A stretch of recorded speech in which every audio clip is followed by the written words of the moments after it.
जय श्री राधे, जय श्री श्याम। आज हम बड़ी ही सुंदर एक कथा वर्णन करने वाले हैं। आज हम गीता के चतुर्थ अध्याय का पाठ महत्व वर्णन करने वाले हैं कि चतुर्थ अध्याय में, चौथे अध्याय में कितना बड़ा महत्व है गीता का। अगर हम पाठ करते हैं तो उसका कितना बड़ा महत्व हमारे जीवन में कितने लाभ होते हैं। तो वर्णन आया कि पद्म पुराण की ये बड़ी ही दिव्य अलौकिक कथाएं हैं कि एक बार बनारस में विश्वनाथ मंदिर में रहने वाले भरत मुनि, जो नित्य ही गीता के चतुर्थ अध्याय का पाठ किया करते थे, प्रभु कृपा से प्रभु की भक्ति किया करते, प्रभु की सेवा में लगन लिया करते, अपने इष्ट की पूजा किया करते और गीता के चतुर्थ अध्याय का पाठ करते। इनका जीवन इतना महान रहा कि उस पाठ के कारण चारों ओर का जो वातावरण था वो बड़ा ही दिव्य बना रहा। वो वातावरण इतना दिव्य बना रहा कि एक दिन उन्होंने विचार किया कि क्यों ना प्रभु दर्शन के लिए तीर्थ यात्रा पर चलते हैं। गोदावरी की तरफ जाने लगे। गोदावरी नदी की तरफ जा रहे थे कि देखा कि उसके किनारे पर दो बेरिया के वृक्ष थे, मतलब दो बेर के वृक्ष। वो दो बेरिया खड़ी हुई थी बराबर में बिल्कुल। तो उन्होंने विचार किया कि क्यों ना इसी के नीचे विश्राम कर लेते हैं। विश्राम करने के लिए जैसे ही भरत मुनि बैठे ही थे, विश्राम किया कि एक बेरिया पर सर रखा और दूसरी बेरिया पर अपने पाँव रख लिए। अब ऐसे शयन करने लगे। जब उठ कर के गए तो वो बेरिया दोनों भरत मुनि के जाने के पश्चात चौथे पाँचवें दिन सूख गई, ऐसी सूखी पूर्ण रूप से।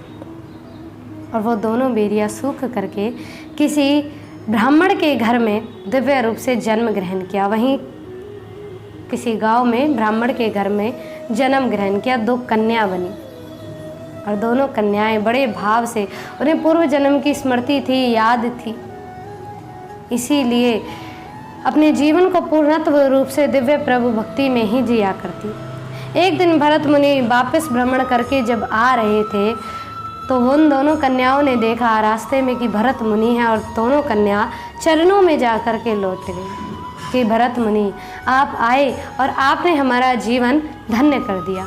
आप ही के कारण तो हमें हमारे जीवन से मुक्ति प्राप्त हुई थी। भरत मुनि संकोच में पड़े और कहा कि अरे कन्याओं, मैंने किस साधन से और कब तुम्हारा जीवन मुक्त किया? तो बोली प्रभु हम तो बेरिया थे, याद करिए जब आप हमारे नीचे शयन कर रहे थे तो आपके जाने के पश्चात ही हमारी मुक्ति हो गई। आपने हमारे नीचे बैठ करके चतुर्थ अध्याय का पाठ किया था, उसी के कारण हमारी मुक्ति हो गई।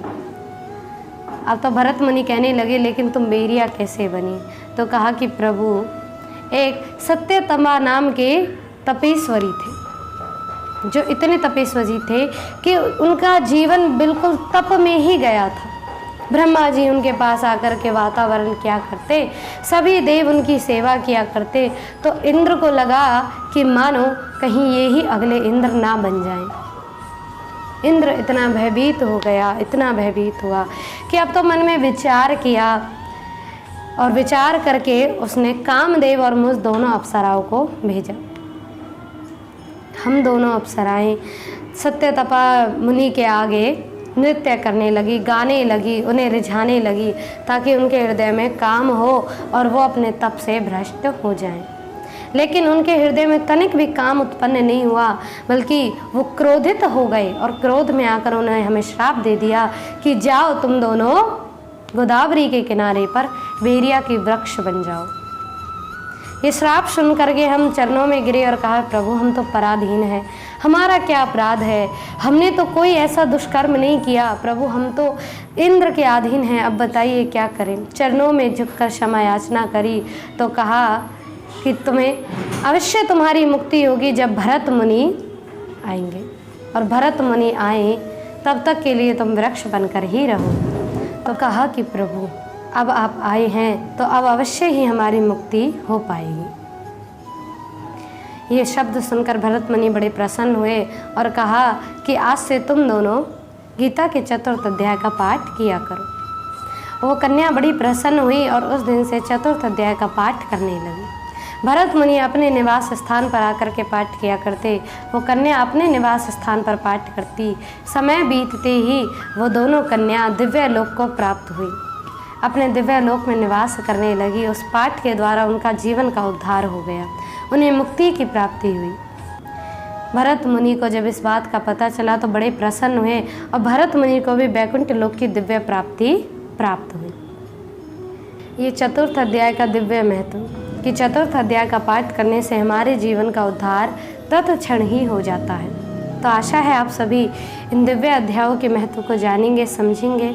आप आनंदित रहें, प्रसन्न रहें और भगवत गीता के इन दिव्य अध्यायों का पाठ करते रहें। जय श्री राधे, जय श्री